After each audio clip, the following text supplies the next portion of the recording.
Muito boa tarde, senhoras e senhores deputados. Cumprimento também as senhoras e os senhores assessores. Vamos dar então início à nossa audição à senhora Secretária de Estado dos Assuntos Fiscais, doutora Cláudia Reis Duarte, sobre o relatório de atividades desenvolvidas de combate à fraude e evasões fiscais e aduaneiras 2024 e do relatório da despesa fiscal de 2024. Esta audição terá como base a grelha padrão. A senhora Secretária de Estado irá iniciar uma intervenção inicial de 10 minutos, até 10 minutos. Posteriormente, seguir-se-á uma primeira ronda dos grupos parlamentares de 5 minutos com resposta individualizada e depois, mediante inscrição por deputado, haverá uma segunda ronda de 2 minutos por inscrição com resposta no final pelo total das inscrições feitas por parte da senhora Secretária de Estado. Senhoras e senhores deputados, sem mais demora, então darei a palavra à senhora Secretária de Estado para então a sua intervenção inicial. Senhora Secretária de Estado, tem 10 minutos. Muito obrigada, Sr. Presidente, senhoras e senhores deputados. Antes de mais, boa tarde a todos. Tal como no ano anterior, em que tive a oportunidade de apresentar este relatório perante a presente Comissão, é, novamente, com elevado sentido de responsabilidade institucional que volto a fazê-lo, em nome do Governo, dando conta do relatório sobre o combate à fraude e evasão fiscal e aduaneiras, referente ao ano de 2024.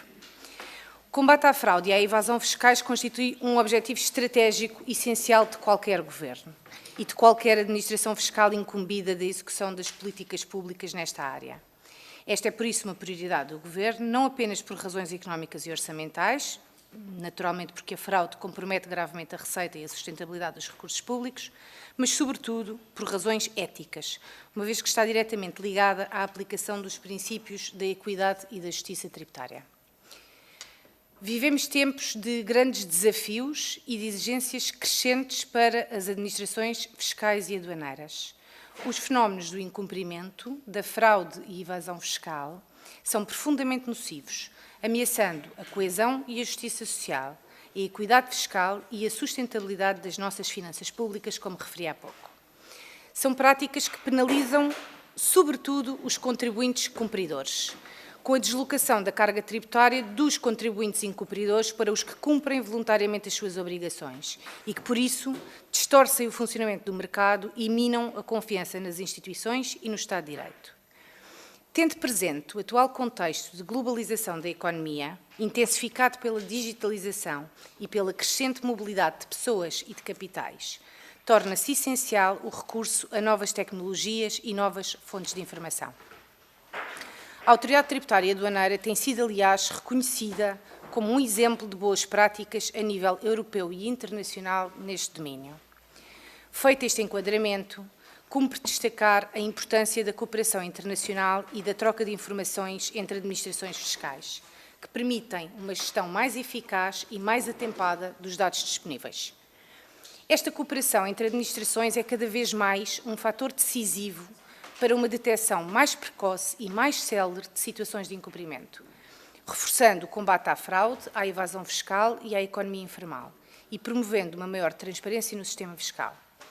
Este relatório, ou estes relatórios que hoje apresento, refletem assim um compromisso com a transparência. Aliás, este exercício é mesmo um exercício de transparência. A responsabilidade e a eficácia na gestão fiscal e aduaneira e evidenciam os resultados alcançados e os desafios que persistem no caminho da justiça fiscal. No que respeita à atividade desenvolvida durante o ano de 2024, que aqui nos traz hoje, gostaria de destacar que a estratégia adotada assentou no reforço das medidas de apoio ao cumprimento voluntário, nomeadamente através da emissão de alertas, do pré-preenchimento e de controlos declarativos, bem como no aperfeiçoamento dos canais de comunicação e atendimento aos contribuintes. Esta abordagem foi complementada pela ação da inspeção tributária. Portanto, atuamos a montante e, naturalmente, depois atuamos também de forma repressiva. E atuou a inspeção com um duplo foco, privilegiando o cumprimento voluntário, sem descurar o combate à fraude e à evasão de elevada complexidade, e a intensificação de condutas de planeamento fiscal abusivo. Esta abordagem multidimensional permitiu alargar a base tributária e aumentar a receita fiscal, aumentando o número de contribuintes que cumprem as suas obrigações fiscais e contribuindo, juntamente com o crescimento económico, para um acréscimo na receita fiscal de cerca de 3% em 2024. Para esta evolução positiva de cumprimento voluntário, contribuiu o papel da Autoridade Tributária Aduaneira na indução do cumprimento voluntário, com a implementação, que já referi, de ainda mais alertas, divergências, e-mails, etc. Os alertas de apoio ao cumprimento voluntário e as divergências promovem a correção precoce das discrepâncias identificadas e, portanto, libertando e evitando posteriores inspeções e correções. Em conjunto com os alertas informativos ou os alertas aviso emitidos durante o preenchimento das declarações, que permitem apoiar o contribuinte no cumprimento das suas obrigações fiscais, promovem a regularização voluntária e evitam a necessidade de aplicação de medidas mais penalizadoras por parte da AT em momento posterior. Em 2024, foram implementados 10 alertas de apoio ao cumprimento voluntário relacionados com os diversos impostos, 10 novos, bem entendido. De destacar a este respeito o alerta relativo ao IRS, cujo impacto financeiro avaliado pelo acréscimo nos rendimentos obtidos no estrangeiro, declarados no anexo J da modelo 3 de IRS, foi superior a 486 milhões de euros, tendo por base, naturalmente, um elemento precioso e cada vez mais precioso, que é a troca automática de informação internacional ao abrigo dos diversos instrumentos legais europeus e dos acordos internacionais de que Portugal é parte e signatário.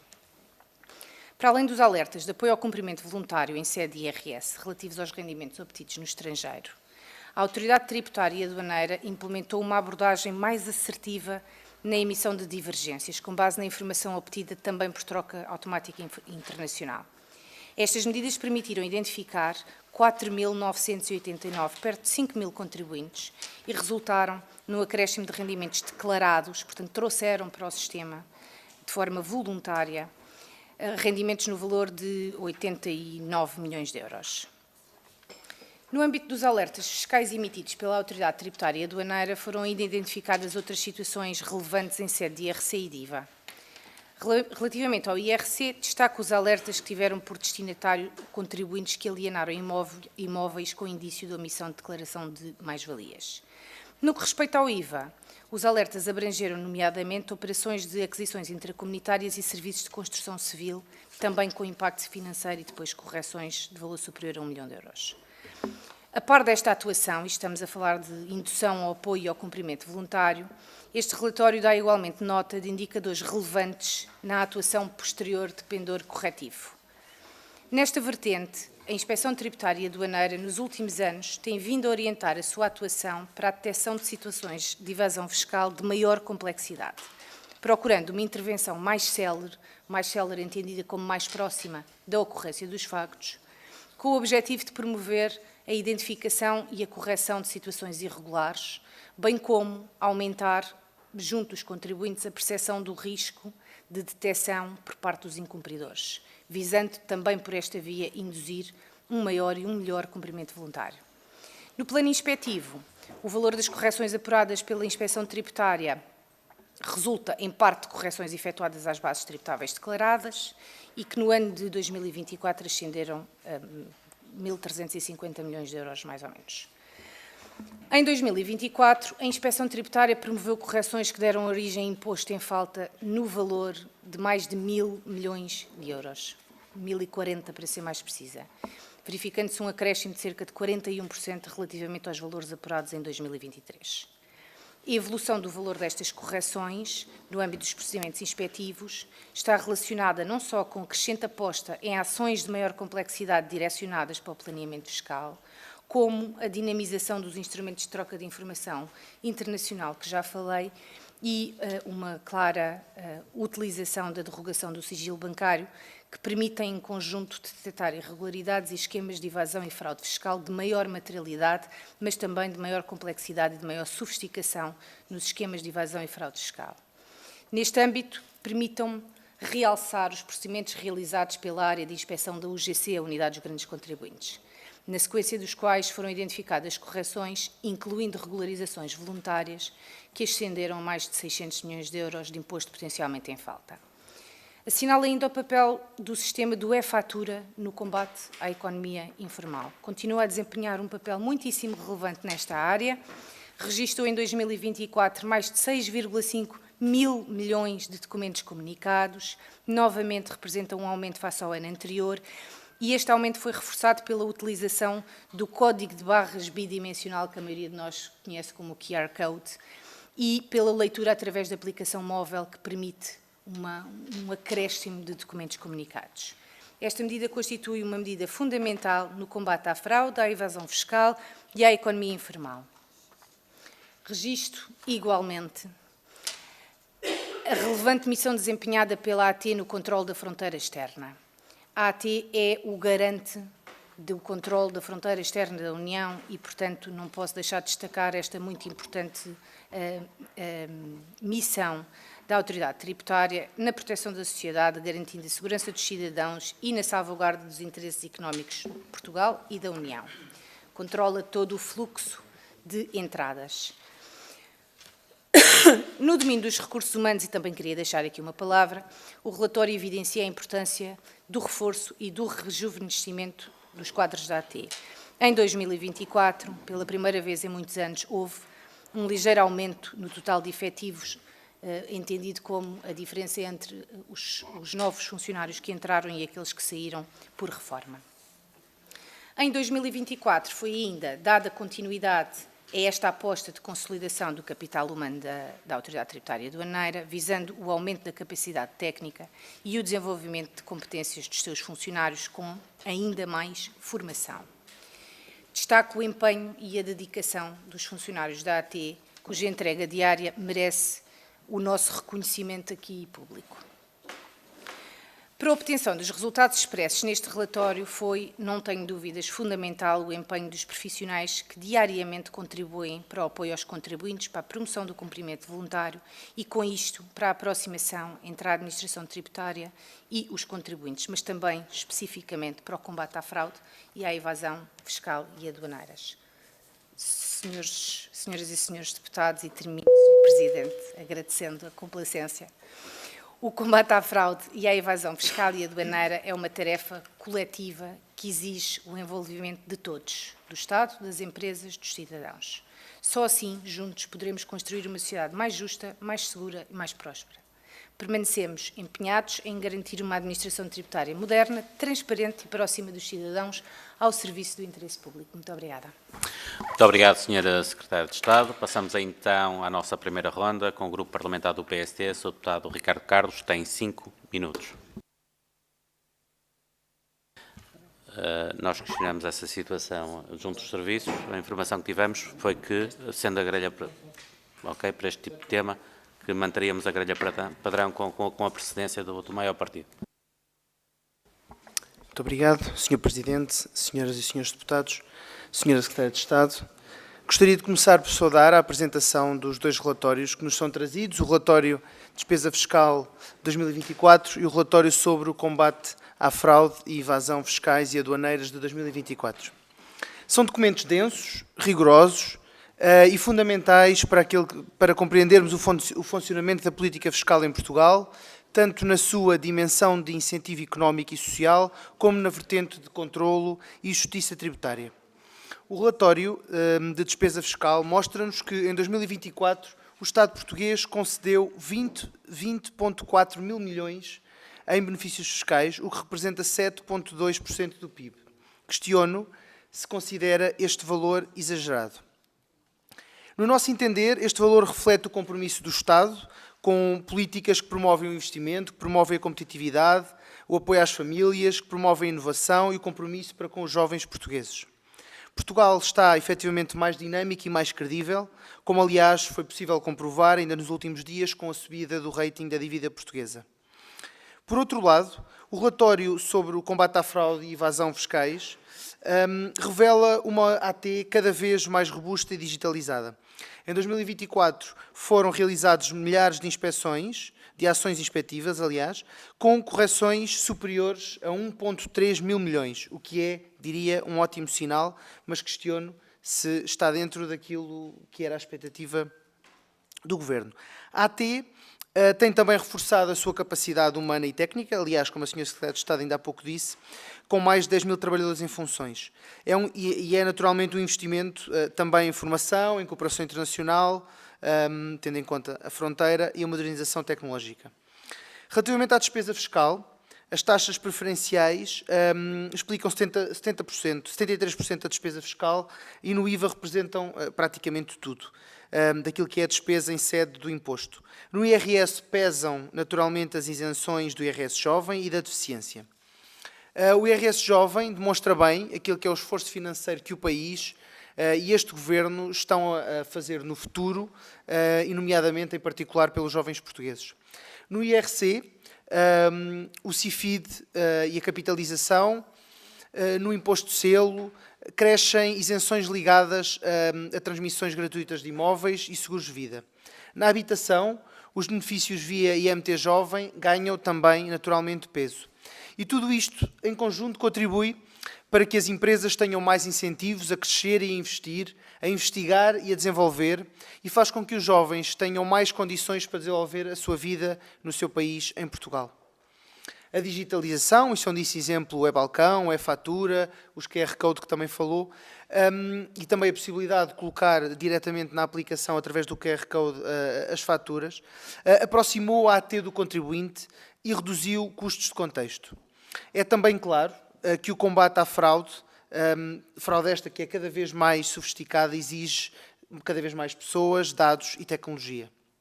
Assim, perante todo este contexto, questiono se estão previstas ações específicas de literacia fiscal, e nomeadamente em particular para públicos mais vulneráveis, como jovens ou idosos. Questiono também se tem alguma justificação para aquele que é o volume de dívida não cobrada, o facto de esta continuar a crescer, e também de dívida que já está em execução fiscal, e questionava quais é que são as causas e se tem eventuais soluções. Apercebemos também que caiu o número de inspeções, e questiono também qual é a razão, ou se existe razão para esta diminuição. Olhando também para os dados, percebemos que existe uma tendência de diminuição da litigância e questiono a que pensa que se deve este fenómeno. As coisas de recursos humanos é certamente um problema, e pergunto o que é que o Governo tem feito relativamente a esta situação e o que é que nós podemos esperar para o futuro. Para terminar, apenas uma nota de que, efetivamente, a transparência na despesa fiscal e na eficácia do combate à fraude não são apenas números, são instrumentos para garantir a muito importante e fundamental justiça fiscal e confiança no Estado. Com rigor e diálogo, certamente há a possibilidade de continuar a melhorar, certamente que ainda há muito para corrigir e para ajustar, mas estamos certos que o Governo continuará esta trajetória positiva. Obrigado. Muito obrigado, Sr. Deputado Ricardo Carlos. Passo então a palavra à Sra. Secretária de Estado para responder. Sra. Secretária de Estado tem 5 minutos. Muito obrigada, Sr. Presidente. Ambicioso, porque 5 minutos eu anotei aqui 8 perguntas, mas vou tentar ser o mais telegráfica e sucinta possível para tentar cobrir todas. Perguntava se 20 mil milhões em despesa fiscal, se eu considero exagerado. Enfim, não. Mas, sobretudo, precisamos de perceber o que é que queremos dizer com isto de despesa fiscal. Ou seja, este relatório da despesa fiscal, aquilo que faz, e aqui falamos mais de economia ou de matemática, se quisermos, do que de outra coisa, é usar uma metodologia que é estática e apurar a diferença entre os desagravamentos fiscais que existem, todos, e aquilo que seria a tributação regra, metodologia essa que naturalmente não se adequa ou não traduz igualmente relativamente a todos os desagravamentos, sejam eles benefícios fiscais, sejam eles desagravamentos estruturais, etc. E, portanto, a despesa fiscal manteve-se em 2024 face aos valores de 2023 na mesma percentagem do PIB, salvo erro 7,2, e não há aqui um crescimento, há um crescimento em número, naturalmente, desde logo que se compreende de forma muito fácil se pensarmos nas taxas reduzidas ou nas isenções do IVA, em que um simples aumento do consumo, como de facto existiu em 2024, é suficiente para que o número, em valor absoluto, cresça.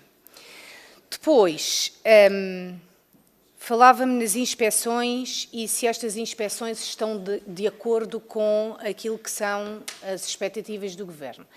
É muito difícil reduzir uma análise mais ou menos inspeções em número, porque aquilo que realmente importa é que estejam a ser desenvolvido um trabalho não só preventivo, que eu foquei muito na minha intervenção inicial, e de incentivo ao cumprimento voluntário, que diminui o número de inspeções necessárias depois, mas, sobretudo, tem-se assistido nos últimos anos a uma paulatina diminuição do número de procedimentos de inspeção abertos, o que se justifica, acima de tudo, pelo facto de o foco ser dirigido a procedimentos de inspeção de maior complexidade, porque os modelos de negócio também estão a mudar, a digitalização tem um papel muito importante nesses modelos de negócio e tendencialmente, hoje em dia, os procedimentos de inspeção são dirigidos a situações mais complexas, muitas das vezes com um pendor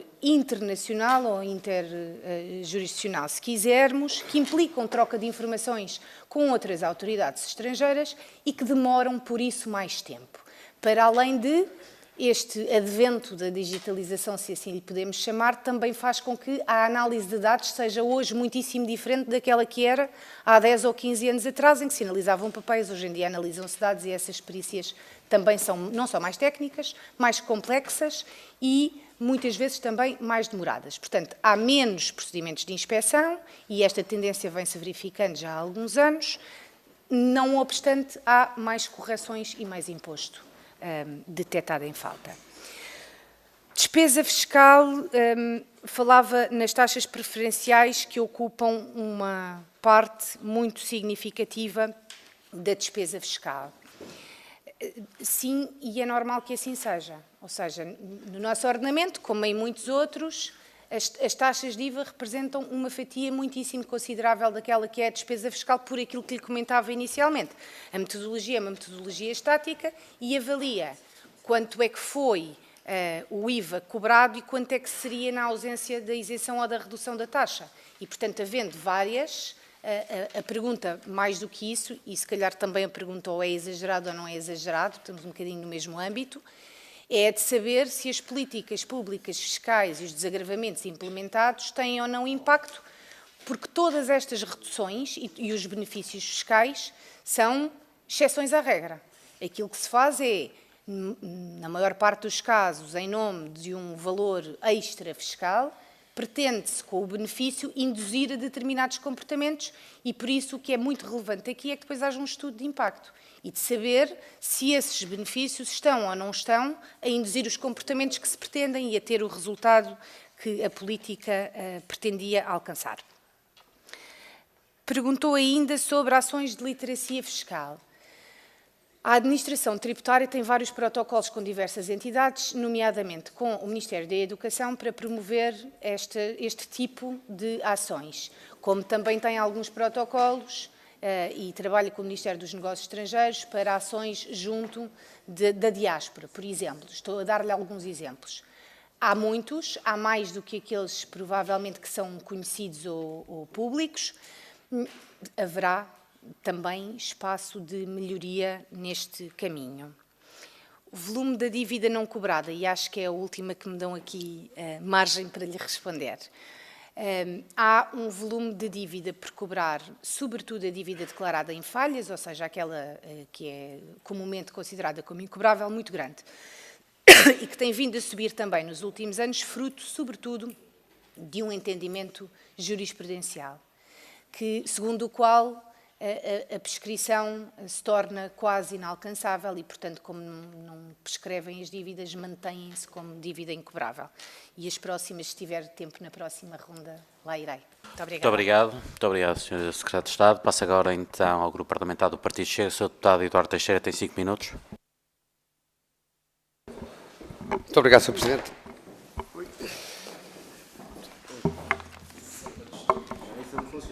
Este também não. Já? Muito obrigado, Sr. Presidente. Queria cumprimentar também a Sra. Secretária de Estado por ter vindo à nossa Comissão, cumprimentar os colegas. De facto, temos aqui dois documentos que parecem de pormenor, mas que são muito importantes e muito relevantes. Nós estamos a falar na parte do relatório sobre o combate à fraude e evasões fiscais e aduaneiras, de algo que poderia ir muito, mas muito além. Tamanho é a dimensão de que todos temos noção do desperdício que existe em Portugal no setor do Estado. Só na saúde nós temos 2 mil milhões contabilizados, se não for muito mais, em muitos setores do Estado. Eu já não falo do que é ainda mais relevante e incide sobre a AT, que é o combate à economia paralela, onde se aplica aqui, na perfeição, o combate à fraude e à evasão fiscal. E isso rouba dinheiro ao investimento, Sr. Secretário de Estado. Como todos sabemos, Portugal deixou de ter capacidade de investir, só investe quando tem fundos comunitários e, portanto, esse dinheiro era muito necessário para a reforma do Estado, para dotar todos os subsetores do Estado, e isso é para nós e para todos os portugueses, com certeza, o mais relevante e o mais importante. O relatório que nos traz apresenta muitos números, muitos atendimentos, muitos alertas, muitos e-mails enviados, mas demonstra de forma, não demonstra de forma clara se estas medidas fizeram reduzir efetivamente a fraude e a evasão fiscal, que é algo que a todos nos faz estar aqui hoje, a ouvi-la e temos opinião quanto a isso. A própria Inspeção-Geral de Finanças apontou insuficiências nos reembolsos do IVA, que é algo que é relevante, a dimensão da evasão, e vários exemplos são conhecidos, e nos controles discretos dos impostos. Ora, isso fragiliza a credibilidade do relatório, na nossa opinião, já que expõe riscos de fuga e ineficácia, mas as medidas corretivas parecem limitadas. Referiu-nos aqui a questão dos recursos humanos, já se falou nisso, mas há um ligeiro reforço de recursos humanos atualmente, mas se nós pensarmos que há 10 anos atrás eram muitos mais trabalhadores que a AT tinha, há uma década atrás, e hoje as exigências, nomeadamente internacionais e nomeadamente nas questões do IVA intracomunitário e extracomunitário, são muito relevantes e, portanto, a AT mantém um nível de quadros que consideramos baixo, envelhecido e denota carência de pessoal especializado em áreas que são absolutamente críticas. Sr. Secretário de Estado, mais do que nós dizemos aqui, os cidadãos sentem isto. Os serviços são cada vez mais deficientes e o quadro de pessoal ainda é insuficiente para as necessidades de uma verdadeira AT, reforçando a percepção de injustiça fiscal e a falta de confiança dos cidadãos. Em resumo sobre esta questão, e sem colocar em causa o esforço que a AT também vai fazendo com o que pode e com os meios que tem, este relatório não podia ser mais descritivo do que avaliativo. Descreve muitas ações e muitos números, mas efetivamente não prova se a fraude e a evasão estão realmente a diminuir. Isso é o que queremos realmente saber. Nós necessitamos saber se a fraude e a evasão está a diminuir, porque Portugal precisa de dinheiro para investir noutras áreas. Quanto à questão do relatório e da despesa fiscal de 24, um relatório denso, grande, enorme, a Receita Santa assume que o comportamento dos contribuintes não muda sem os benefícios. Nós estamos a falar de mais de 20 mil milhões de euros de despesa fiscal e que representa um aumento de 5,7% face ao ano anterior. Espero que o ter tirado o casaco não significa que ficou com mais calor face à minha intervenção, mas também tem que se ter aqui mais alguns dados para que a Sra. Secretária de Estado tenha margem para nos responder e nos esclarecer.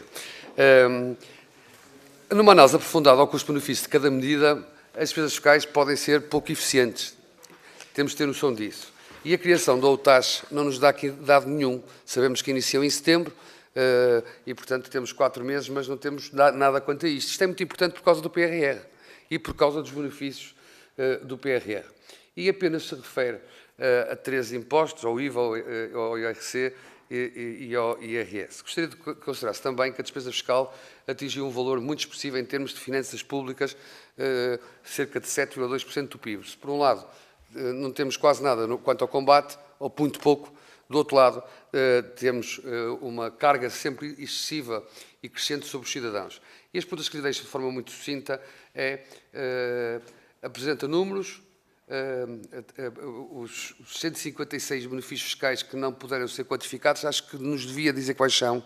Nós temos que ter transparência e deveria ser, no rigor do relatório, que eu reconheço que fez um esforço, devia nos dizer quais são estes 156 benefícios fiscais foram a mais, são ou não a mais, e, portanto, perguntar-lhe também se considera que gastar via benefícios fiscais ou via despesa orçamental direta é o caminho. E eram essas perguntas. Muito obrigado. Muito obrigado, Sr. Deputado. Passo então a palavra à Sra. Secretária de Estado para responder. 5 minutos. Muito obrigada, Sr. Presidente. Tentarei respeitar desta vez os 5 minutos que me foram concedidos. Sr. Deputado, Dr. Eduardo Teixeira, começou por fazer uma alusão ao relatório da IGF sobre a insuficiência dos reembolsos de IVA, ou as insuficiências que existem nos procedimentos de reembolsos de IVA. Efetivamente, isso é uma área que não só nos preocupa, como à qual temos dado, devo dizer-lhe, bastante atenção, e é preciso reconhecer que nessa matéria, como aponta a IGF, há algumas fragilidades e, portanto, estamos a trabalhar já trabalhámos em algumas propostas de alteração de procedimentos, é preciso trabalhar também em algumas propostas de alteração legislativa nessa matéria e, portanto, a AT está a seguir e a implementar as recomendações que a IGF deixou, mas está também com a Secretaria de Estado a trabalhar em possíveis alterações nesta matéria que possam tornar os procedimentos de reembolso não apenas mais eficientes, ainda que a lei já lhes imponha uma celeridade grande, como permitam que sejam mais criteriosos os requisitos das matrizes de risco para efeitos de inspeção nos casos de reembolso de IVA. Ainda que também lhe devo dizer, os pedidos de reembolso já são um critério tomado em conta nas matrizes de risco para efeitos de seleção e de inspeção. Mas é um problema que temos, ou é uma fragilidade, ou algumas fragilidades nos procedimentos de reembolso de IVA, que estão a ser acompanhados e tratados com atenção. Depois, falava-me no envelhecimento e no problema de recursos humanos. Efetivamente, e eu já disse isto nesta casa o ano passado, o problema do envelhecimento dos funcionários da Autoridade Tributária e Aduaneira não é um problema que seja exclusivo da Autoridade Tributária e Aduaneira, mas é um problema que se sente de forma similar em toda a administração pública, que na Autoridade Tributária e Aduaneira tem um pendor especial e é um problema que este Governo enfrenta e está a tentar resolver e que resulta de muitos anos sem recrutamento, pelas mais diversas razões e de vários governos. E é um problema que estamos também a enfrentar e a resolver, motivo pelo qual não só foram abertos 2 concursos, este ano entraram 347, salvo erro, foi aberta mais uma mobilidade para 116 e a intenção que se mantém é de continuar a abrir e a manter o recrutamento plurianual para poder colmatar esta limitação de recursos que a Autoridade Tributária e Aduaneira tem. Devo reforçar, e também já o disse nesta casa o ano passado, que a Autoridade Tributária e Aduaneira tem algumas particularidades face a outros setores e que têm que ver com a grande especialização e a elevada tecnicidade que é requerida aos seus funcionários. Isto significa, ou isto para dizer, que não se consegue fazer um recrutamento, que todos sabemos, um concurso desta natureza que é demorado, não se consegue fazer um recrutamento e ter no dia seguinte as pessoas a trabalhar na autoridade tributária. A isto acresce o facto de enfrentarmos com este envelhecimento dos quadros e do capital humano da AT, um outro problema que tem que ver com as pessoas que saem são tipicamente as mais capacitadas e as mais experientes. E, portanto, este é um problema duplo, que são as saídas que enfrentamos este ano e nos próximos anos em número por envelhecimento e, portanto, por atingimento da idade de reforma, merecida, obviamente, e a necessidade de substituição e a rapidez com que é possível fazer esse recrutamento na base. E, portanto, o problema é que estamos atentos, a que estamos a fazer aquilo que é possível fazer, que é recrutar, mas que não se resolve de um ano para o outro, seguramente, infelizmente, e portanto temos é que continuar este caminho de recrutamento plurianual para permitir esse reforço. Também lhe devo dizer que a digitalização, a automação de procedimentos e as ferramentas digitais hoje ao nosso dispor também permitem que, com os mesmos recursos, se possa usar melhor os recursos que temos. E, portanto, a automação e a digitalização permitem libertar tempo e esforço dos funcionários e, portanto, tirar deles mais valor acrescentado para outras tarefas. Quanto aos 156, salvo erro, e termino tentando respeitar o tempo, benefícios fiscais que não foram avaliados no relatório da IUTEX, julgo não estar em erro, que eles não foram avaliados, mas estão detalhados e listados nesse relatório. Mas procurarei saber e farei chegar, se for o caso. Obrigada. Muito obrigado, Sra. Secretária de Estado. Passamos então ao Grupo Parlamentar do Partido Socialista. O Sr. Deputado Miguel Cabrita tem a palavra 5 minutos. Muito obrigado, Sr. Presidente, Sra. Secretária de Estado. Começo por agradecer a intervenção inicial.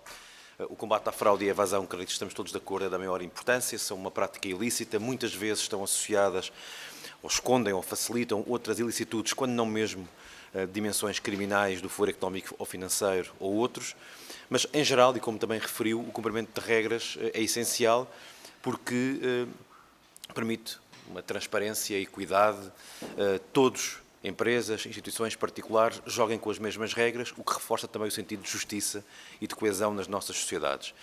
O PS, ao longo dos anos, tem tido iniciativas e uma preocupação com esta matéria, mas iniciativas concretas, e eu destacaria algumas. A primeira regulação em Portugal do setor dos criptoativos, a diminuição do limiar máximo dos pagamentos em numerário que são legalmente autorizados, a limitação das chamadas permutas técnicas no imobiliário, a obrigação declarativa de rendimentos em offshores, ou, mais recentemente, e noutra sede, criminalizar o trabalho não declarado, o que permitiu, por exemplo, converter 200 mil contratos de trabalho, em particular no serviço doméstico, mas não só, de atividade que era informal e passou a ser trazida, como referiu há pouco, para o sistema, quer no plano contributivo, quer no plano fiscal. E, portanto, temos um histórico de preocupação com esta matéria, de iniciativa em sede fiscal e não só, e sabemos que a fraude e a evasão e o seu combate evoluem também aqui incrementalmente, não são coisas que se fazem de um momento para o outro e vão dependendo de iniciativas.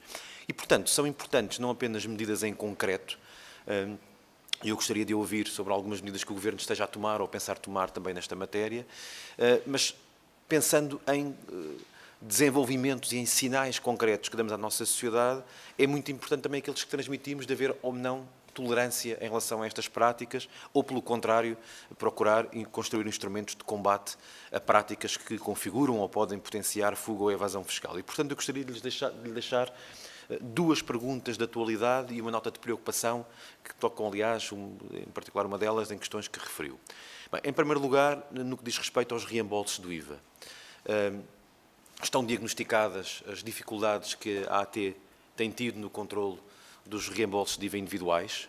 Também é um sistema que, enfim, exige uma adaptação e uma capacidade para poder lidar com esta modalidade. E a pergunta que lhe faço é se o Governo está seguro de que a AT dispõe hoje dos meios adequados para gerir reembolsos agregados de grupos societários, particularmente de montantes muito elevados, ao abrigo do novo regime dos grupos de IVA.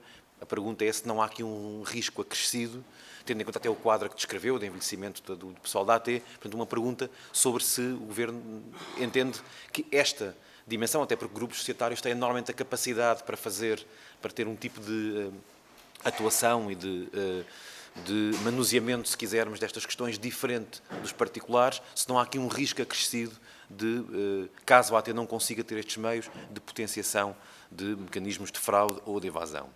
Em segundo lugar, uma pergunta também de atualidade, não tanto fiscal, e não lhe vou pedir nenhum comentário político sobre isto, mas mais do ponto de vista do risco. No que toca ao trabalho não declarado, o Governo apresentou muito recentemente um anteprojeto de lei laboral em que se propõe dar alguns passos atrás no que diz respeito ao combate não declarado, nomeadamente recuar na criminalização do trabalho não declarado, portanto, deixar de prever esta tipologia penal, também alargar os contratos de muito curta duração a todos os setores, e são, como saberá, contratos que não carecem de forma escrita e, portanto, são contratos de muito curta duração, que não são escritos e, portanto, têm também aqui um risco de fraude e de evasão acrescidos. E a pergunta que lhe faço, sem querer entrar aqui na discussão laboral, é se, do ponto de vista do combate à fraude e à evasão e da sua prevenção, não há aqui um risco em termos fiscais e contributivos, ao abrirmos a porta, ao darmos sinais de enfraquecimento, se assim quisermos dizer, de aligeiramento destas exigências, não estamos a potenciar passos atrás também na ótica de trazer, neste caso, trabalho, contratos de trabalho para o sistema. Uma terceira nota que gostaria, já agora também de aumento da distorção da concorrência e de práticas também lesivas a este nível. Depois, uma pergunta também sobre, além deste sinal de potencial enfraquecimento, se quisermos chamar, da censura social e de instrumentos de combate ao encombramento e à fuga, preocupa-nos também um pouco a diminuição da atividade inspectiva da AT. A senhora Secretária de Estado já referiu, enquadrou também na estratégia, mas a verdade é que tivemos menos 11% de ações de controlo, uma diminuição ainda mais expressiva das ações de informação e prevenção e uma diminuição das ações de informática forense, que são ações que recorrem a meios tecnológicos avançados. E a minha pergunta é se não há aqui um risco de se estar também a transmitir, do ponto de vista da abrangência social da intervenção da AT, um recuo no combate à fraude e evasão. Finalmente, e para concluir, Sr. Presidente, uma pergunta, o tempo é de facto escasso, sobre a questão da despesa fiscal. E a pergunta é esta: o relatório recente da UTAX, que referiu, tem uma análise sobre o efeito redistributivo das taxas reduzidas de IVA. Aliás, semelhante a conclusões que o Banco de Portugal produziu também este ano. A pergunta que lhe queria fazer é muito simples, é se o Governo planeia, em função das conclusões destes relatórios, fazer alguma mexida nas taxas de IVA, designadamente nas reduzidas, e se está, em particular, disponível para ponderar aquilo que a Diretiva Europeia permite, o estabelecimento de taxas super reduzidas, isto é, taxa zero, com efeitos de alívio e efeitos redistributivos que são reconhecidos, muito em particular e com prioridade para o que toca aos produtos alimentares essenciais. Muito obrigado, Sr. Presidente. Muito obrigado, Sr. Deputado. Passa então a palavra à Sra. Secretária de Estado. Passa então a palavra à Sra. Secretária de Estado para responder a 5 minutos. Muito obrigada, Sr. Presidente. Novamente, tenho que me moderar para conseguir ou para tentar, em 5 minutos, responder a todas as questões que colocou. Primeira delas, os grupos de IVA. E o diploma dos grupos de IVA, que está ou estará em breve em discussão na especialidade nesta Casa. O diploma dos grupos de IVA foi ponderado também na perspectiva e muito ponderado sobre se poderia trazer, nomeadamente com a AT, poderia trazer algum tipo de risco acrescido. E a conclusão é que nos parece que não, até porque, ao contrário de outras medidas, e dou-lhe um exemplo, uma medida em IRS, seja ela qual for, tem uma abrangência e uma granularidade correspondente a 6 milhões de agregados. Uma medida como os grupos de IVA tem um impacto limitado àqueles que são os grupos económicos que podem vir a aceder a este regime. E, portanto, nós não estamos a falar de uma abrangência de milhões, gostaríamos, todos nesta sala creio, de ter milhões de grupos económicos que pudessem aceder ao regime dos grupos de IVA.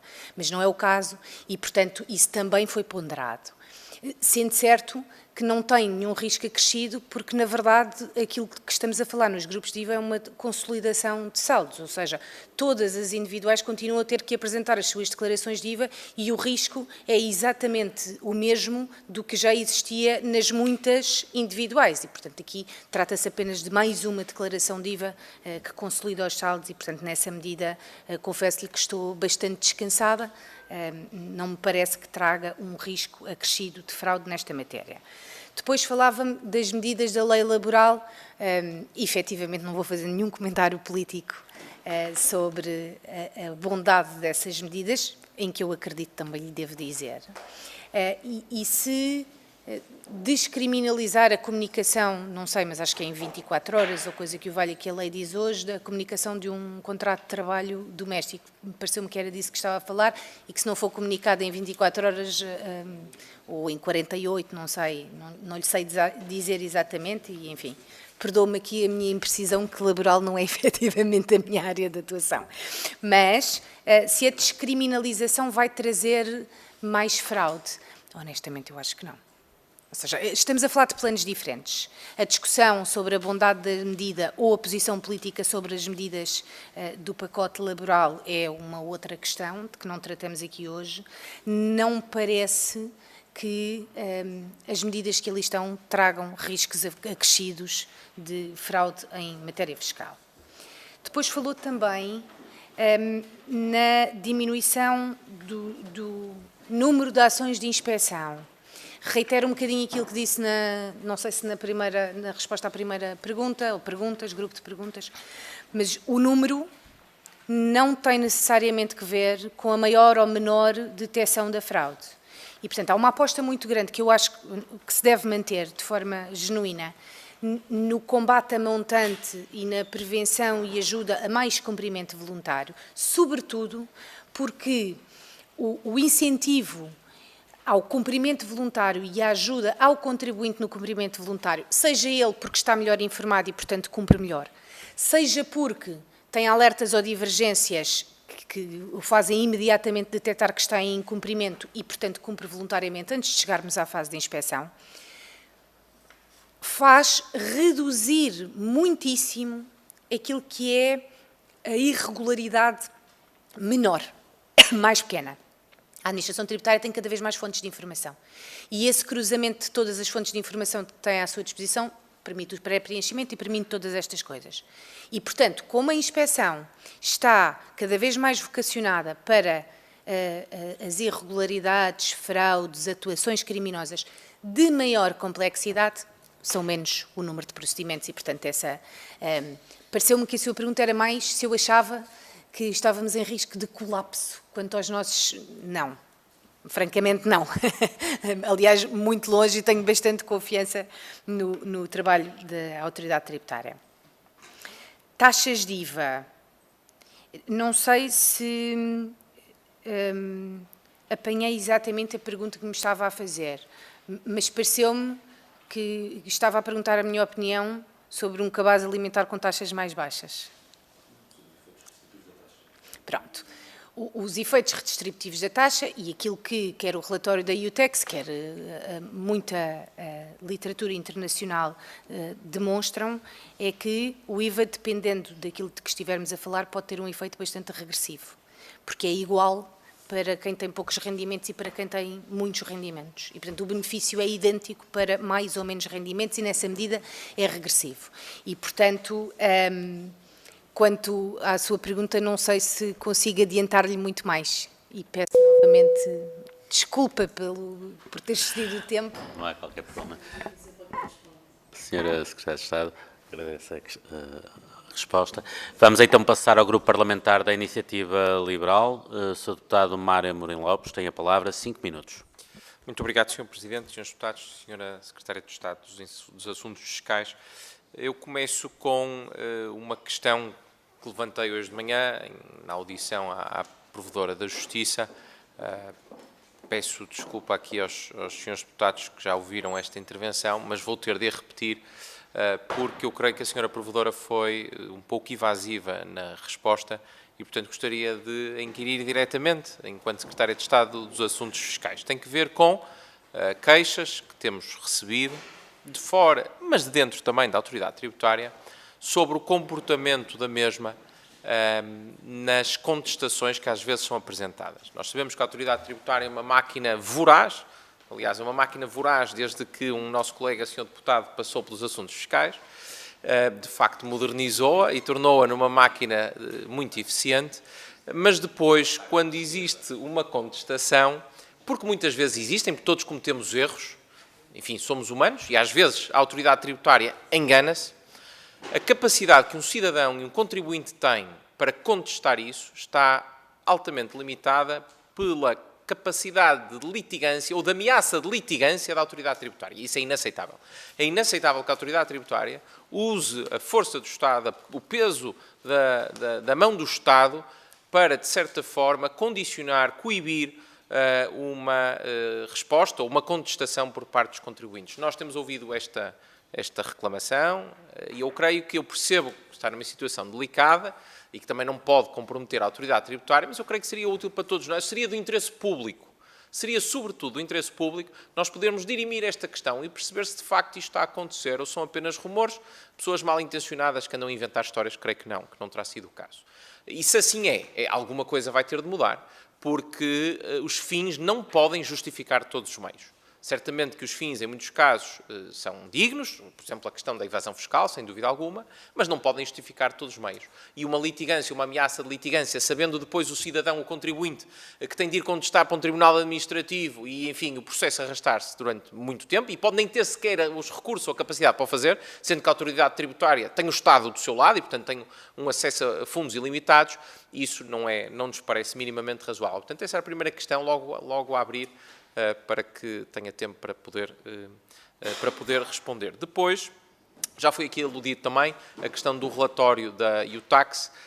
Nós, de facto, gostaríamos de conhecer o relatório, os pressupostos em que esse relatório é feito e também aquilo que é dito em relação à subida, ou, enfim, ao custo que o IVA da restauração possa ter, e qual é, neste momento, a posição do Governo sobre essa questão, se está a equacionar subir o IVA da restauração. Eu creio que há argumentos atendíveis para ambos os lados, enfim, é um setor não transacionável, tem um IVA diferenciado, por outro lado, é um setor também que mobiliza muitos postos de trabalho e que gera muito emprego e, naturalmente, que o IVA tem um impacto na margem embora, enfim, seja pago pelo consumidor, a verdade é que depois na prática às vezes é absorvido, tanto num sentido como no outro, por parte dos prestadores. Depois, terceira questão, ligeiramente tangencial a isto que estamos aqui a discutir, mas também importante porque nada disto se discute sem os trabalhadores dos impostos, e a verdade é que o Sindicato dos Trabalhadores dos Impostos reclama muito que possam ser sujeitos à avaliação. E que, na verdade, se possa introduzir novamente o regime de avaliação de conhecimentos. E nós saudamos esta posição, nós achamos que no Estado devem trabalhar os melhores, que devem ser muito bem remunerados, estão a prestar serviço público, também achamos que não pode haver lugar para todos. Mas para aqueles que, de facto, trabalham e são competentes, sim, têm de ser valorizados e têm de ser bem remunerados e, portanto, se temos aqui os trabalhadores disponíveis para esta avaliação e não há combate à evasão fiscal, de facto, sem trabalhadores bem remunerados também, isso aplica-se tanto no Estado como nas empresas, qual é, neste momento, a posição do Governo relativamente a esse assunto? Muito obrigado. Muito obrigado, Sr. Deputado. Passo então a palavra à Sra. Secretária de Estado. Tem 5 minutos. Tem a palavra. Muito obrigada, Sr. Presidente. Muito obrigada, Sr. Deputado, pelas suas questões. Como são só 13, espero que desta vez, pela primeira, consiga respeitar os 5 minutos. Portanto, a primeira questão que fazia, eu confesso que tenho alguma dificuldade em compreendê-la, porque não sei exatamente do que é que nos está a falar. O que lhe posso dizer é ameaça de contencioso ou de litígios. A AT não litiga, em regra, contra um contribuinte. Emite atos de liquidação, que o contribuinte pode ou não concordar e depois pode seguir as vias que a lei lhe concede para os contestar. Ameaça de a AT litigar contra um contribuinte, não sei exatamente. Ou seja, se quiser, e eu sei que não entramos em diálogo, mas a minha pergunta é concretamente do que é que nós estamos a falar. E o concretamente não é quem é o contribuinte, é qual é a situação. Ou seja, estamos a falar de uma inspeção em que se ameaça fazer correções. A AT não faz ameaças, a AT detecta aquilo que entende serem irregularidades e, em consequência das irregularidades que detectar, emite liquidações de imposto, seja o imposto o que for. E depois o contribuinte pode reagir contestando, aí sim, contestando em tribunal. Portanto, há até ameaçar. Retirei das suas palavras que até usava o poder e a força do Estado para ameaçar contribuintes, mas tenho alguma dificuldade em perceber a situação concreta. Dito isto, muitas vezes chegam-nos algumas queixas que nós também não temos como entender sequer o que são, e aquilo que pedimos, com grande franqueza, é que façam chegar ao nosso gabinete qual é a situação em concreto. E qual é a situação, novamente, não é o contribuinte, é qual é a situação identificada como sendo geradora de um problema ou em que se entende que a AT não está a atuar da forma que possa ser a mais correta para que possamos avaliar, ponderar e, se for o caso, resolver. Aí, sem perceber exatamente do que é que nós estamos a falar, eu confesso que tenho alguma dificuldade em responder. E não estou a fugir à pergunta. Estou a dizer-lhe, façam-nos chegar para que possamos olhar para ela com cuidado. Quanto ao relatório da UTEX, disse que gostava de o ver. Ele está publicado, e está publicado desde junho, no Portal das Finanças. O relatório da UTEX foi publicado, salvo erro, em julho, julho, não lhe sei precisar a data, mas é público e está publicado. E, portanto, não tem problema nenhum, nem tenho a obrigação de saber, mas sei-lhe dizer que está publicado no Portal das Finanças e está há algum tempo. E, portanto, está disponível para qualquer um de vós poder consultar e avaliar. Sim, o relatório da UTEX faz aliás, o desiderato era precisamente avaliar os benefícios fiscais e, portanto, o impacto da política pública nestas matérias, precisamente para poder depois o Governo avaliar isso.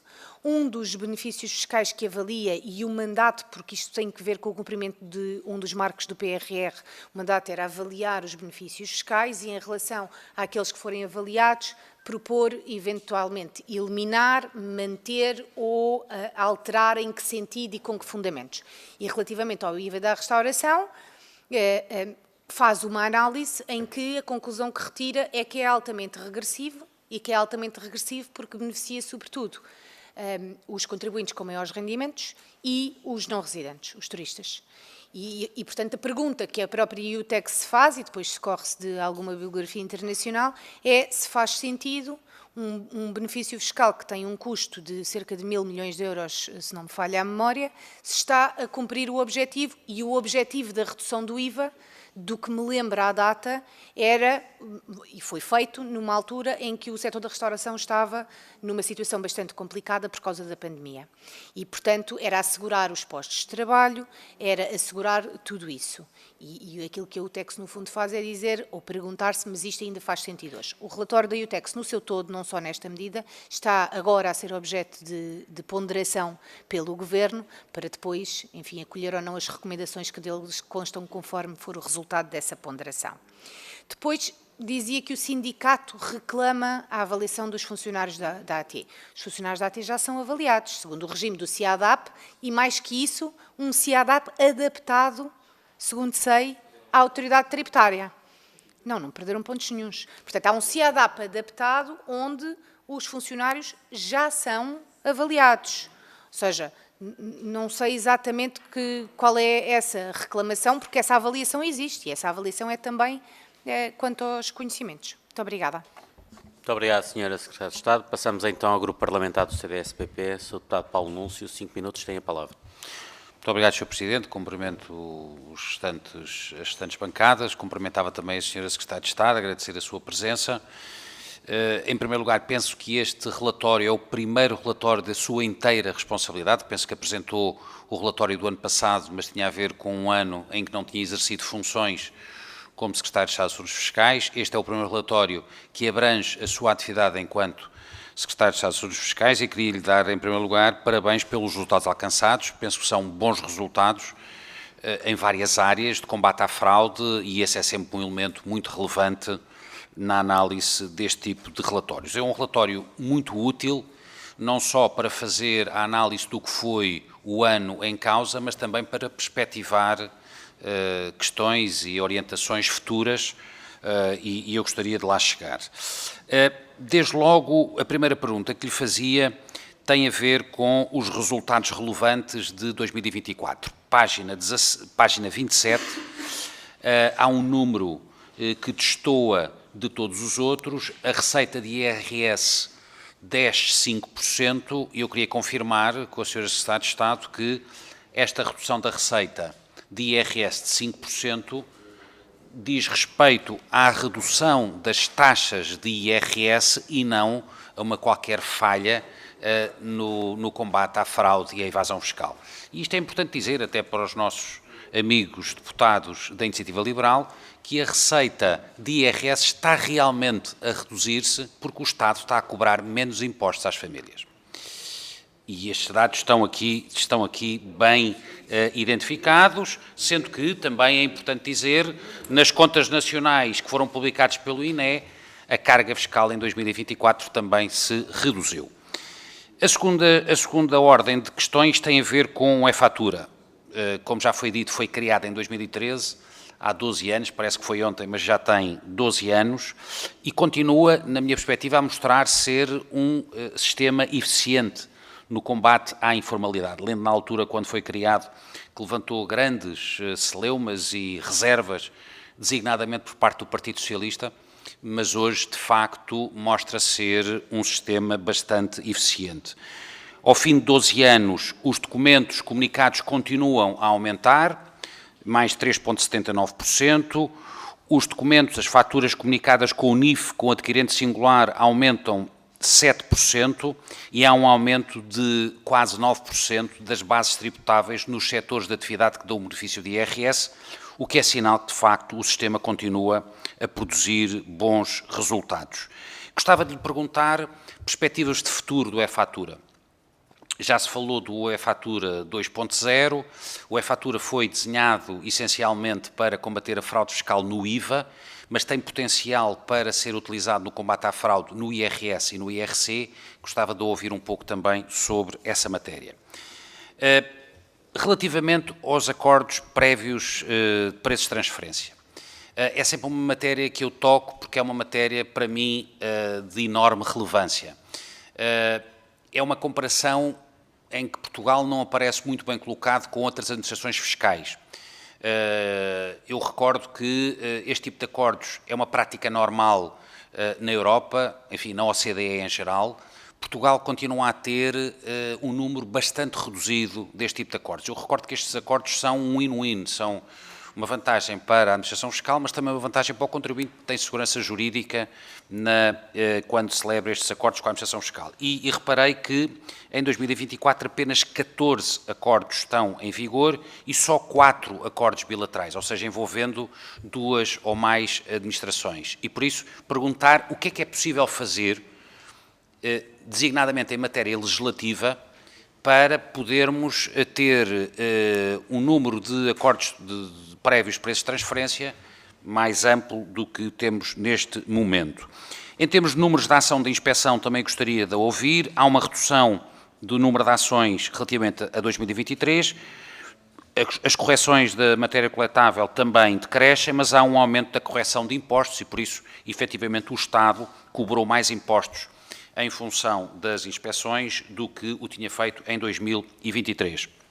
Depois, uma pergunta sobre a certificação de programas informáticos de faturação. Detetei que no relatório, neste momento, existem mais de 3.000 programas certificados. E a pergunta que faço é, não são demais? Tantos programas certificados não criam aqui riscos acrescidos em termos de fraude e de utilização indevida? Sr. Presidente, terminarei, como deve calcular, esta é uma matéria que me diz alguma coisa, mas terminarei com a maior brevidade possível. Por isso, até que ponto mais 3.000 programas certificados não são demais no combate à fraude e evasão fiscal? Terminar com a justiça tributária. E sei que é uma matéria que diz muito à atual Secretária de Estado dos Assuntos Fiscais. Aliás, queria cumprimentá-la pelo sucesso que foi a conferência sobre o contencioso tributário que decorreu esta semana no Ministério das Finanças. Pergunto, não, muito rapidamente, são duas questões. A primeira tem a ver com o contencioso tributário, isto tudo incluído na justiça tributária. O contencioso tributário continua a ter mais ganhos de causa do que os contribuintes nas decisões do Tribunal de Primeira Instância. Que medidas estão a ser implementadas para que o Estado continue a ganhar mais do que os contribuintes? E, em segundo lugar, em termos da área criminal, há um aumento dos inquéritos criminais, há um aumento do número de arguídos e, só para terminar, o aumento de arguídos condenados, ou o número de arguídos condenados em penas de prisão por crimes tributários, se tivermos em conta 23 e 24, já ascende a 129 pessoas, o que é bastante significativo. Muito obrigado, Sr. Deputado. Eu peço aos Srs. Deputados para terem alguma contenção no tempo. Foram quase 7 minutos. Ainda por cima, quando temos uma segunda ronda. Ainda.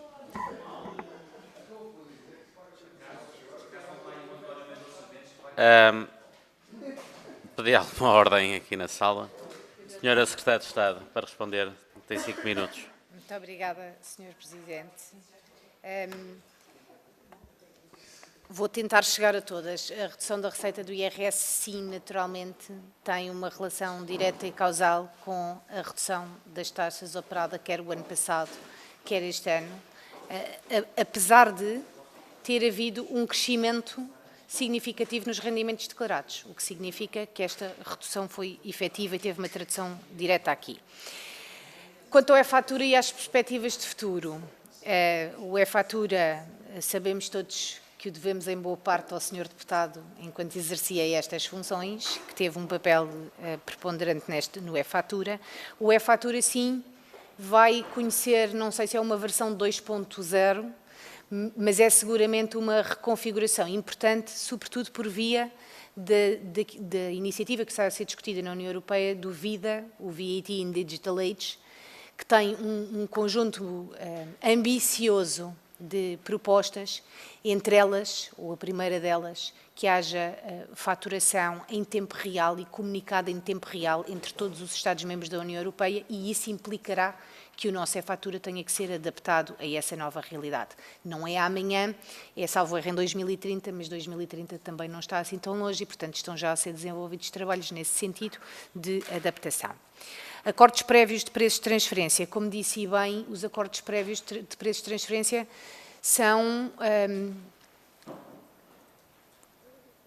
têm virtualidade para todos os intervenientes. Têm virtualidade para o contribuinte porque lhe dão previsibilidade, têm virtualidade para a administração tributária porque evitam uma posterior inspeção que todos sabemos é muito difícil quando se trata de matéria de preços de transferência.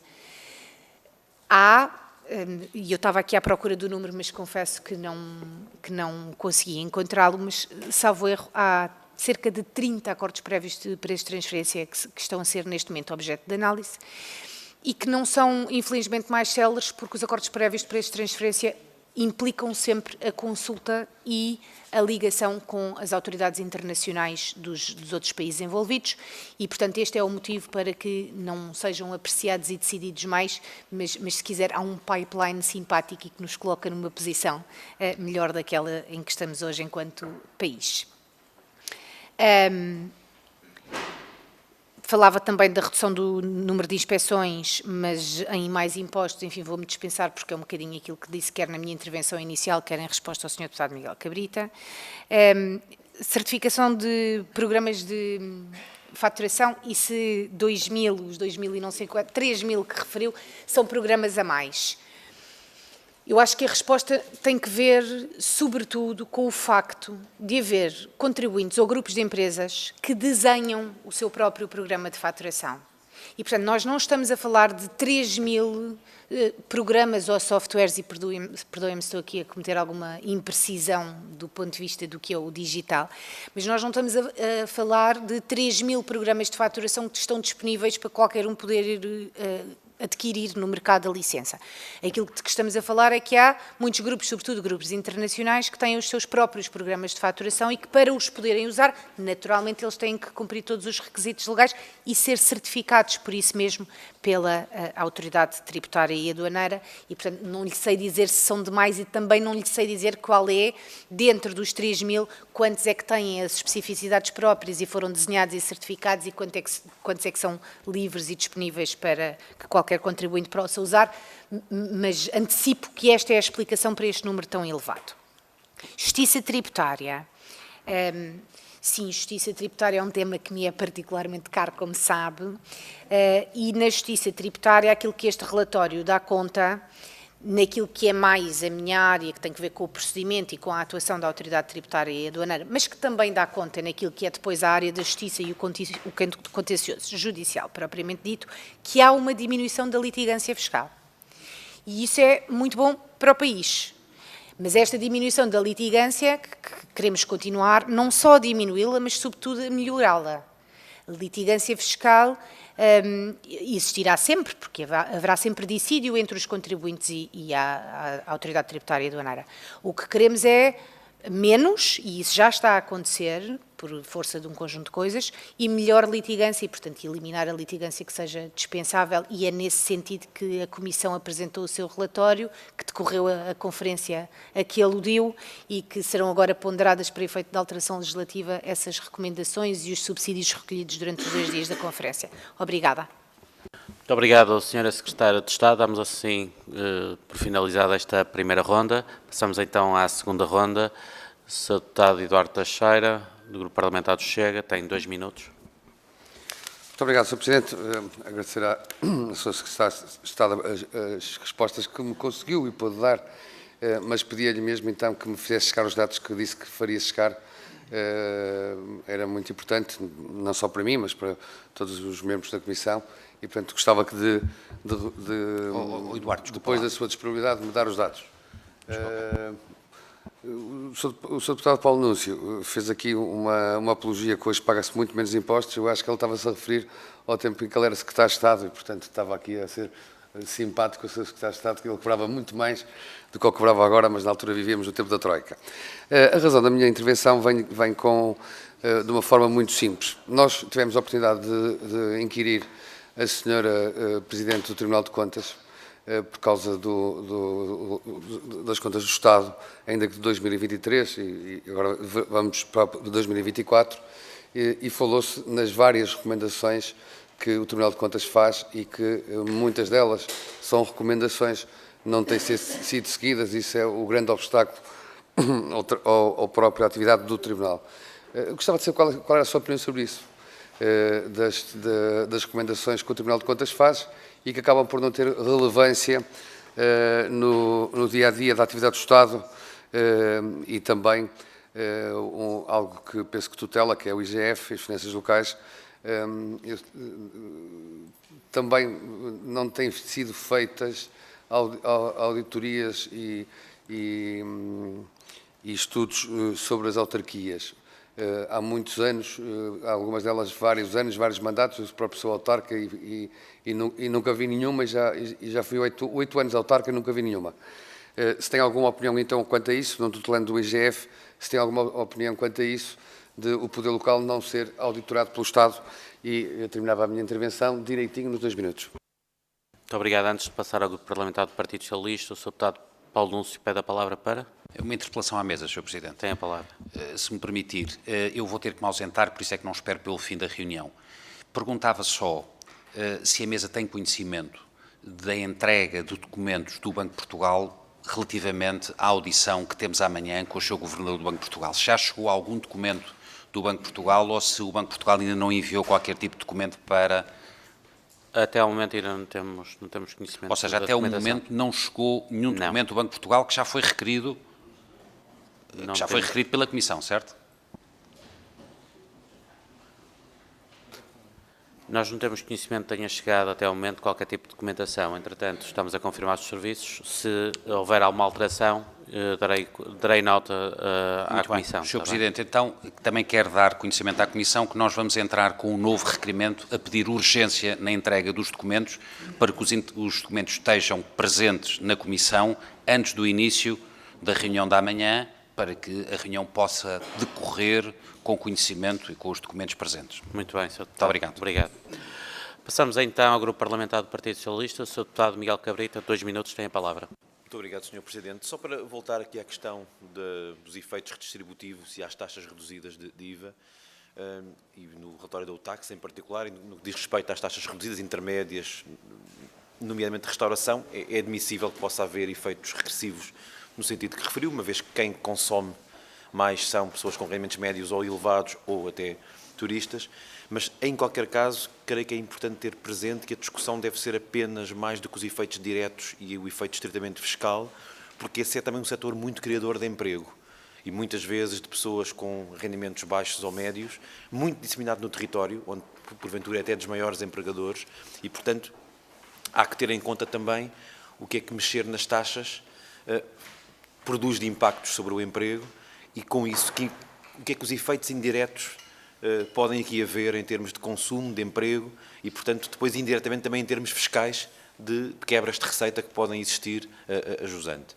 Por outro lado, a discussão parece-nos que, do ponto de vista de taxas muito reduzidas ou até taxas zero de IVA, em particular no que diz respeito a consumos essenciais como bens alimentares, tem que ser um pouco diferente, porque todos consomem, desse ponto de vista é igual, evidentemente, mas consomem com muito mais peso nos seus rendimentos os consumidores com baixos rendimentos. Ou seja, o impacto que tem uma taxa reduzida em termos de distribuição, de composição do rendimento para pessoas com muito baixos rendimentos é muito maior do que para alguém que tem rendimentos muito elevados. Portanto, em termos nominais, todos beneficiam da mesma maneira. Em termos da percentagem de impacto, de alívio fiscal, se quiser, que isso tem para as famílias de mais baixos rendimentos, é muito maior do que para quem tenha rendimentos, do que aqueles para quem os consumos alimentares são uma percentagem muito inferior do rendimento de que dispõem. Portanto, nesse sentido, tem um efeito que, sendo idêntico e regressivo por ser idêntico, é, na verdade, progressivo, porque o impacto nessas famílias é muito superior. Sr. Presidente, é isto. Muito obrigado, Sr. Deputado. Passa assim a palavra ao Sr. Deputado Mário Amorim Lopes, da Iniciativa Liberal. Tem 2 minutos. Muito obrigado, Sr. Presidente. Sra. Secretária de Estado, em relação ao relatório, está descoberta a confusão. A versão portuguesa ainda não está publicada. Aliás, houve um requerimento que foi enviado pelo PCP e que foi respondido no dia 30 de julho pelo gabinete do Ministro do Estado das Finanças, a dizer que a versão inglesa já estava publicada, a portuguesa só seria publicada durante o próximo mês de setembro. E nós, confesso, pesquisamos em português e não apareceu nenhum resultado no Google e, portanto, pelo visto está publicado em inglês, não estava publicado em português e daí nós não temos chegado ao relatório, enfim, questão sanada. Em relação à questão da AT e tentando ser o mais claro e, enfim, passando o testemunho tal como nos chegou de diversas pessoas, e eu não quero com isto sugerir que isto é uma prática generalizada, até porque eu tive já boas interações, pelo menos eu não posso queixar disso pessoalmente, com a AT há muitos anos, em que cobrei IVA indevidamente, enquanto era trabalhador liberal, indevidamente no sentido de que estava isento e não precisava de cobrar IVA, e tive uma chamada telefónica da AT diretamente, muito pedagógica, muito construtiva, a dizer que não devia ter feito para rapidamente entregar o IVA e a questão estava fechada. Portanto, achei essa atitude louvável, já foi há muito tempo. Mas aquilo que nos chegou foi de determinadas situações em que primeiro paga, depois faz perguntas. E se quer fazer perguntas, vai ao tribunal. Ou seja, numa lógica, eu não quero usar aqui um adjetivo que depois, enfim, possa ser descontextualizado, mas numa lógica um pouco impositiva, de isto foi a nossa análise, é o que é, se quer fazer alguma contra-argumentação, não é em sede da autoridade tributária, pode fazer a contestação num tribunal administrativo, e todos nós sabemos o que é que acontece nos tribunais administrativos. Portanto, estou-lhe a fazer chegar o testemunho tal e qual como chegou a nós, e não foi apenas de uma só pessoa, de que isto de facto é uma prática que eu espero sinceramente não seja reiterada e que os exemplos pedagógicos e construtivos como aquele que eu próprio testemunhei, sejam essa a prática generalizada, seja como for. Se isso está a acontecer, eu creio que a situação deve ser, e no fim, pelo menos, enfim, discutida e resolvida. Obrigado. Muito obrigado, Sr. Deputado. E para terminar esta segunda ronda, passo a palavra então à Sra. Deputada Patrícia Almeida, do Grupo Parlamentar do Chega. A Sra. Deputada tem 2 minutos. Muito obrigada, Sr. Presidente. Boa noite, Sra. Secretária de Estado, Srs. Deputados.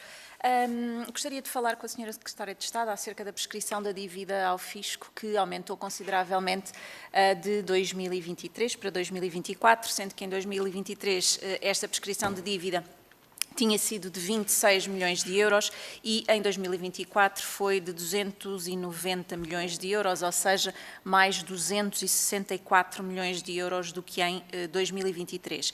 Referente a esta prescrição de dívida, o relatório refere que esta prescrição não evidencia uma falta de eficácia da autoridade tributária e que, aliás, a autoridade tributária aprecia atempadamente os processos e são dadas inclusive garantias de segurança e de certeza jurídica em relação a esta cobrança. Contudo, a senhora diretora da autoridade tributária refere também que existe a necessidade de pedagogia para com os contribuintes, até porque é da responsabilidade da AT o número de processos que chegam a tribunal. E refere ainda que, face aos últimos 10 anos, a autoridade tributária trabalha atualmente com cerca de menos 14% de recursos humanos do que aqueles que havia há 10 anos, o que representa cerca de menos 1.400 pessoas a trabalhar nesta área.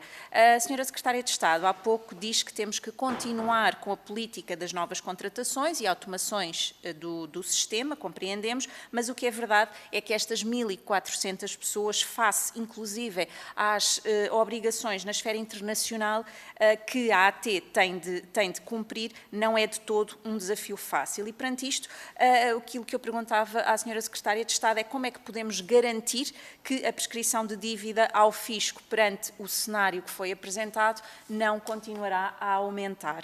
E deixava uma última questão, que tem a ver com o facto da Inspeção Tributária e Aduaneira afirmar que a fraude de elevada complexidade é detectada em procedimentos inspectivos. No entanto, o próprio relatório revela falhas na cooperação institucional e admite que o protocolo de partilha de informação com a GNR assinado em 2024 não foi operacionalizado. E a minha pergunta era quando é que este protocolo será efetivamente operacionalizado. Obrigada. Muito obrigado, Sra. Deputada. Passo então a palavra à Sra. Secretária de Estado para responder. A Sra. Secretária de Estado tem 8 minutos.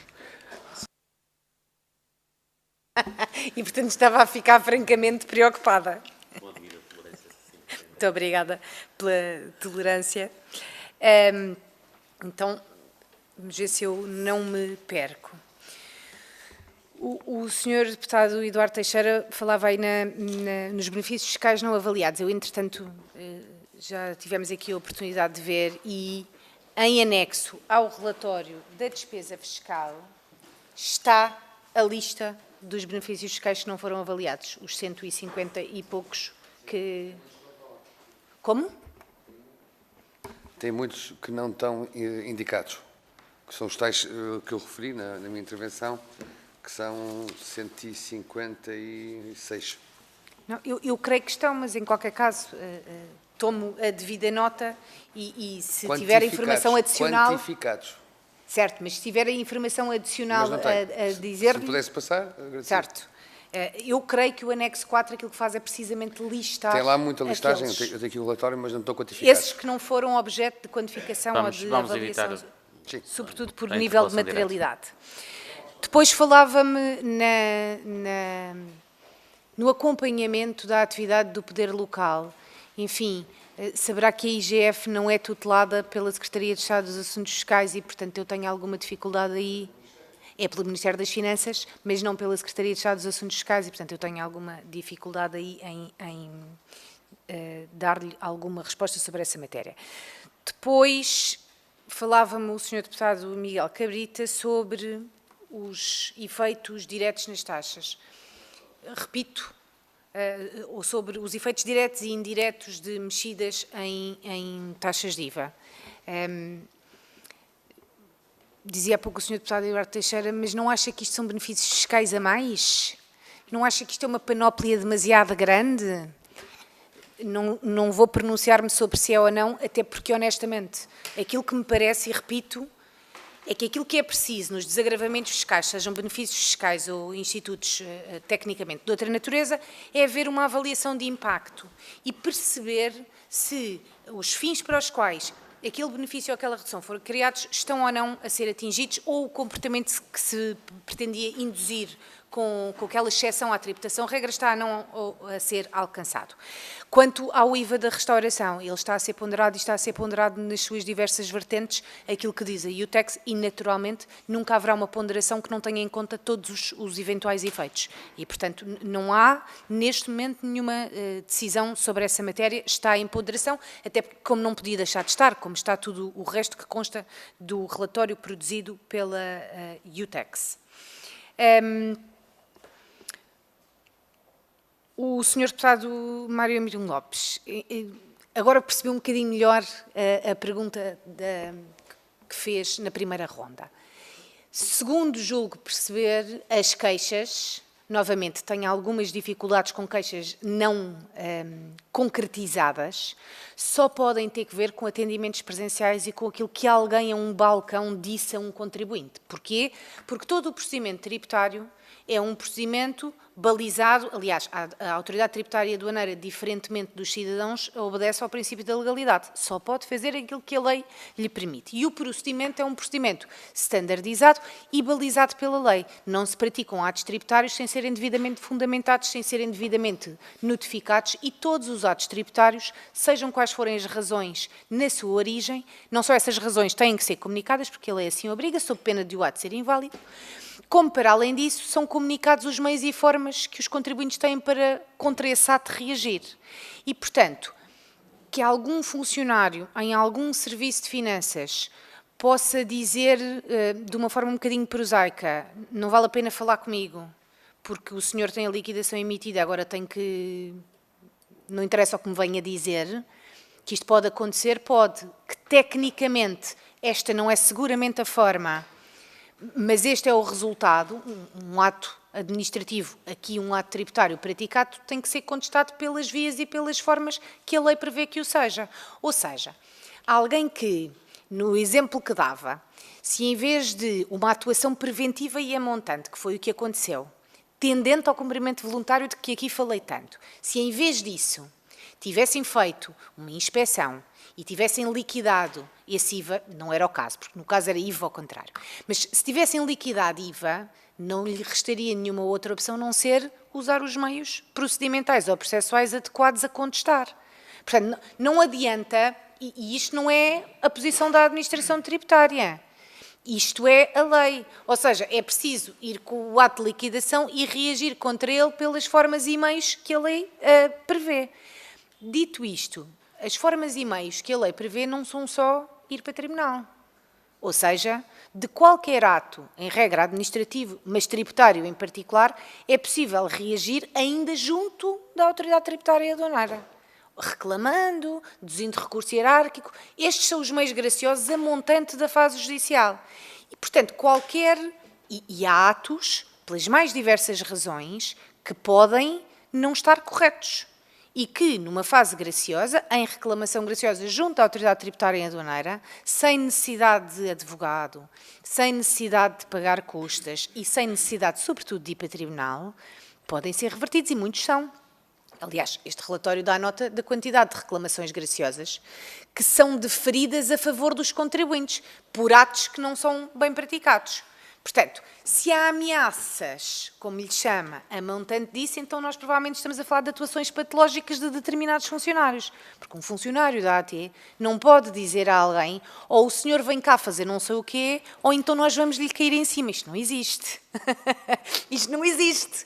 Portanto, ainda por cima, quando relata isso como uma atuação reiterada, novamente, é preciso que isso seja concretizado em atuações concretas ou em atos concretos, mas que são praticados atos tributários, atos de liquidação tipicamente, e que a seguir é preciso que o contribuinte reaja deles, esse é o princípio no direito tributário.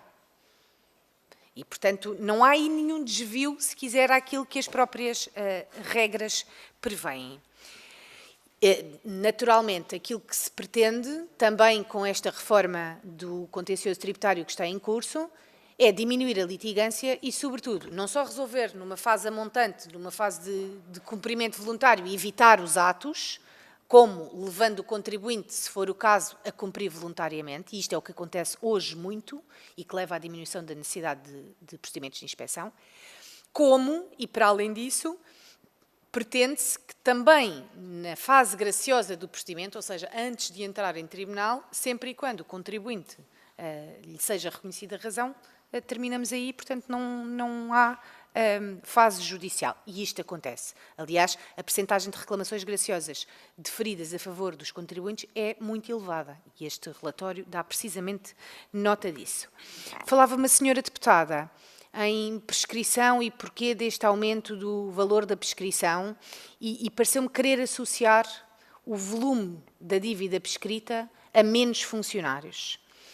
Vou repetir em 30 segundos aquilo que disse antes. Quanto aos funcionários, esse caminho está a ser feito, continuará a ser feito, mas não há como fazê-lo de forma mais célere, ou é muito difícil fazê-lo de forma mais célere, até porque, não posso deixar de notar, os funcionários novos que entram para a autoridade tributária têm que ser formados. Têm que ser formados por aqueles que são os tecnicamente mais capazes e mais experientes e que o tempo que despenderem nessa formação não podem estar dedicados às tarefas da missão da autoridade tributária e aduaneira que os ocupa. E, portanto, a formação, se for com muitas pessoas de cada vez, também compromete a possibilidade de exercício de funções pelos funcionários da autoridade tributária e aduaneira. Essa prescrição, em particular, neste ano de 2024, 4, e isto vem expresso no relatório, teve que ver com uma ação em concreto que tinha que ver com coimas. Portanto, foi feita uma ação de verificação de todas as coimas pendentes e verificou-se que havia um conjunto delas que estava prescrita. Portanto, não é sequer dívidas de impostos que fazem o grande bolo da dívida em execução fiscal. Obrigada. Muito obrigado, Sra. Secretária de Estado. O Sr. Deputado Miguel Cabrita, pede a palavra para... Eu prometo interpelar a mesa. Tem a palavra, Sr. Deputado. Sim, Sr. Presidente, é uma coisa muito rápida e, aliás, penso que uma discussão demonstrou e agradeço muito as respostas que a Sra. Secretária de Estado aqui nos deixou, mas, de facto, penso que foi difícil para todos os grupos parlamentares fazerem a discussão de dois documentos tão diferentes, sobre temas diferentes, numa grelha, já em conjunto, que acaba sempre por baralhar aqui um bocadinho a discussão, mas depois nesta grelha à qual temos que nos conformar naturalmente, e também penso que não foi tão fácil para a Sra. Secretária de Estado, e não é nenhuma crítica, as respostas foram esclarecedoras, mas não é fácil de facto conseguir nesta grelha responder a dois instrumentos tão distintos ao mesmo tempo, e por isso a bancada do PS gostaria de suscitar a ponderação para futuras ocasiões, de, mesmo que seja na mesma ocasião, haver aqui rondas distintas para podermos discutir as questões da fraude e da evasão e as questões da despesa fiscal, porque penso que são assuntos que, além disso, merecem uma discussão segmentada, portanto, dedicada. Mas, como digo, nada disto é uma crítica à discussão que aqui houve, ou às respostas que foram dadas, é mesmo uma constatação que penso que é partilhada por todos. Muito obrigado. Sr. Deputado, a grelha foi distribuída atempadamente pelos grupos parlamentares, assim como a própria entidade, e, portanto, nós, nesse caso, quando assim acontecer, aquilo que peço aos grupos parlamentares é que, entretanto, interpelem a mesa no sentido de consensualizarmos uma grelha mais alargada para realmente darmos solução realmente a temas que realmente são muito mais densificados e que requerem, se calhar, uma grelha diferente, sim. Sr. Deputado Eduardo Teixeira, pede a palavra para... Muito obrigado também, no mesmo sentido, de interpelação na mesa, e também no mesmo sentido do Sr. Deputado do Partido Socialista, que fez essa menção. Acho que era importante ser mais alargado, mas é um pensamento para o futuro. Dizer e pedir ao Sr. Presidente que transmita à Sra. Secretária de Estado que os 156 que eu me referia está na página 20 do relatório como sem quantificação, está lá aqui escrito. E, portanto, está aqui bem explícito, a página 20 do relatório. E, portanto, se me puder fazer chegar esses casos, ficava-lhe muito grato. E, segundo, não me respondeu à questão do Tribunal de Contas e às recomendações do Tribunal de Contas que faz sobre os serviços que tutela. Muito obrigado. Muito obrigado, Sr. Deputado. Não havendo mais grupos parlamentares para o uso da palavra, dou por encerrada esta audição, dou por encerrada esta reunião. Muito obrigado e uma boa tarde.